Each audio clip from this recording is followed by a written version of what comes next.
Recently, at the Holocaust Memorial and Tolerance Center, 6 survivors left an important mark in Jewish history.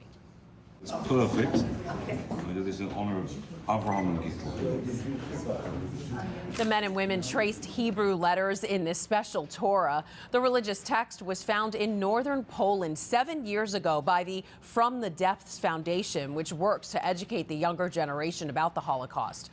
Apparently, a Polish shepherd hid it for his neighbor, a rabbi, who was eventually sent to a concentration camp. Jonny Daniels from the foundation says when it was discovered, the Torah was in dire condition. It had fallen on hard times during communism, had cut up and used part of this Torah. But even the inspiration for carrying on saving this was also as a result of his faith, as a result of his faith as a Catholic. Jonny is now on a mission to get every living Holocaust survivor to help restore the Torah. He says a third of it has been written by survivors. And once it's complete, the Torah will be held in the residence of the President of the State of Israel, where it can be used for celebrations again.